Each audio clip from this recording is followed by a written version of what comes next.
Hello, hello. Um, Try tayo ng new reading ngayon. The Blessings and Warnings reading.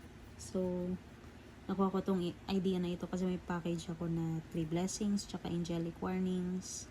Both 120 PHP each. You can avail it sa page ko sa Facebook kung gusto nyo na mas specific.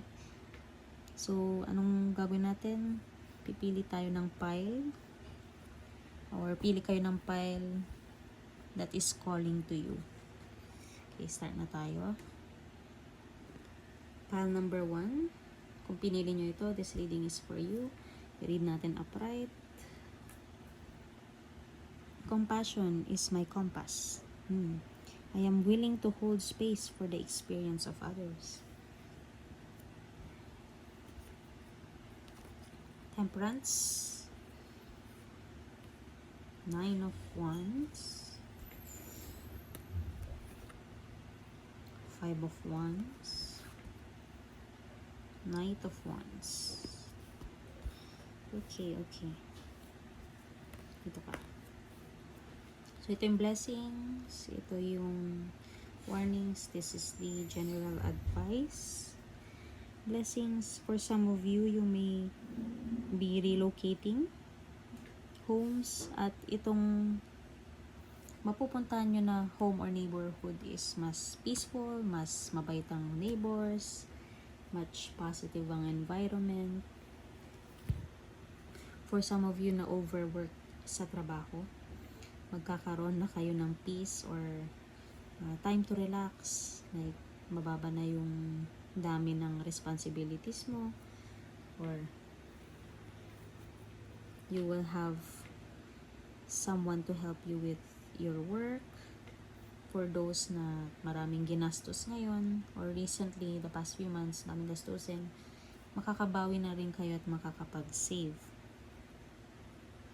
For those in a relationship naman na away ng away dati or halos walang time ang partner nyo sa'yo noon, ngayon is aayos na or magiging harmonious na ang relationship ninyo. Tsaka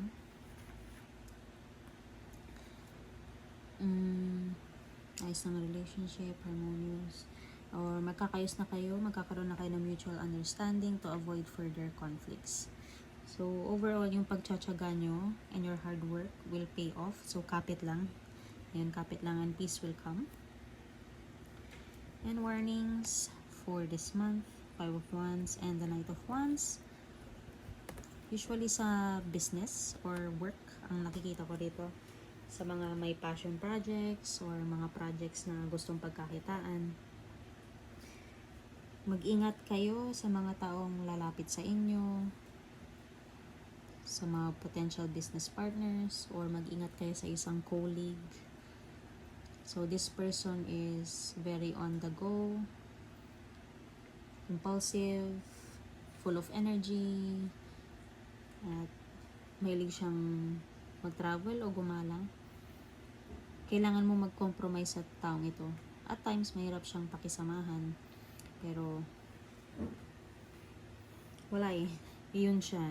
Kailangan na lang natin mag-adjust. May mga plano ka na maaaring kontrahin ng taong ito, which can lead to conflict. Try to approach na lang rationally and calmly. Tapos, intindihin mo na lang siya. Given dito sa advice, compassion is my compass. I'm willing to hold space for the experience of others. And bigyan mo siya ng space. Siguro gusto niya rin mag-shine sa trabaho. O kaya kung may suitor kayo na busy, possible na maging busy, tapos mag-away kayo kung kukulitin mo siya. Bigyan mo siya ng space to do his other priorities, his or her other priorities. Kung may partner ka na super busy, kaya mainitin ng ulo, bigyan mo siya ng space. Intindihin mo na lang siya for now. So that is it. Pile number 1. I hope this resonates. See you again. Pile number 2. Kung pinili nyo itong cards na ito, this reading is for you. Ito yung advice card. Read natin upright ha. Taking care of myself is a radical act of love. Ito yung warnings for the month. 9 of Swords. and the Devil. Nine of Swords and the Devil. Okay. Blessings to come. Four of Swords, Six of Wands. Okay. For you, gusto ko na muna natin ng warnings. So, marami sa inyo ang nag-iisip or hindi makatulog, balot na balot kayo with negative energy. Some of you are very hard on yourself. O masyado nyong in-overwork ang sarili nyo. Siguro para makapag-OT, makapag-ipon ng pera, kasi ang daming gastusin. Some of you, hindi na masaya sa trabaho, or may problema sa love life, maaring yung partner nyo is having gambling addictions, or hindi siya magaling mag-manage ng pera, o kaya may third party na nakikisaw-saw sa relasyon ninyo. Gusto sabihin ng cards na you should focus on yourself muna. Ayan o. Taking care of myself is a radical act of love. For some of you, especially those in a relationship, syempre, we want love from others. Pero, importante rin na mahalin din natin ang sarili natin. Love ourselves first, and we are better at loving others. We are more ready to jump into a relationship kapag alam natin kung paano mahalin at pahalagahan ang sarili. Those of you at work na in-overwork ang sarili, please take time to relax, take time to rest. Hindi kayo robot na hindi napapagod. Kailangan nyo rin magpahinga. It will do you good if you exercise din para makatulong sa sleepless nights nyo. For blessings to come, I see na this will all be over soon. Like, yung paghihirap nyo ngayon ay in the future, pagtatawanan nyo na lang kasi tapos na. In the future is hindi nyo na yun problema, hindi nyo na iniisip. And you are in a better, much peaceful state of mind in the future. And this, please flaunt yourself or focus on yourself. For those at work na in-overwork ang sarili, recognition will come to you soon din, or ma-achieve mo rin ang goals mo. Maaring ma-promote ka pa, or bigyan ka ng bonus sa work. For those in a relationship, you will remain victorious, especially those na may mga third party na involved. Maaring kayo ang magwagi kaysa sa kabit. For those na problemado sa pera, magkakaroon din kayo ng increase sa income ninyo. So that is it. Pile number 2, I hope this reading was helpful. Again, take what resonates. Hello, pile number 3. This reading is for you. I-read natin sila upright. This is the advice card, na warnings for this month, and blessings for this month. First is advice. When I lead from a place of love, people respect me. Warnings. 6 of Pentacles and 9 of Cups.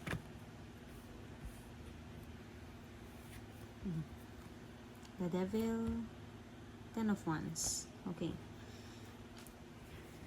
Ang nababasa ko sa inyo, I see na very generous people kayo. Pile number 3, minsan hindi na kayo makatanggi. Sometimes you have to say no rin kung may coworker kayo na laging hingi ng tulong, or humingi sa inyo ng tulong pero hindi pa kayo tapos sa tasks nyo. Mainam na maging honest. Sabihin niyo na hindi nyo pa kaya, natulungan sila. For those na may partner na gusto silang tulungan pagdating sa financial problems nila or problems with family, pwede nyo silang tulungan. Pero also, magtira kayo para sa sarili nyo. Kasi you have a tendency to give too much. Maaring magsisi kayo sa huli kasi kapag kayo nang may kailangan, maaring hindi lahat ay available para tulungan ka. So, be warned na lang of your overly generous nature. For those naman na may sobra-sobra, tas bihira magbigay, advice naman na magbigay din. Especially for those people who love you and people that are precious to you. Kasi maaring mawala or you will lose connections if you keep denying people of their requests. Kailangan balance lang, ha? For blessings, I see that hard work will come to fruition, especially those na ino-overwork ang sarili. Okay, so lumabas din ito sa, I think, pile number 2. Ang dami sa inyo na ino-overwork ang sarili, nag-hustle. So, for pile number 3 naman, go lang, keep grinding, pero syempre, take care of your health. Akuhin mo ang responsibilities kung kaya mo, as long as kaya mo. And you will be rewarded for everything that you do, for your workaholic nature. Mapapansin nila yan and they will compensate you din. Well, that is it. Only take what resonates. And subscribe, like the video if nagustuhan nyo yung reading. Bye.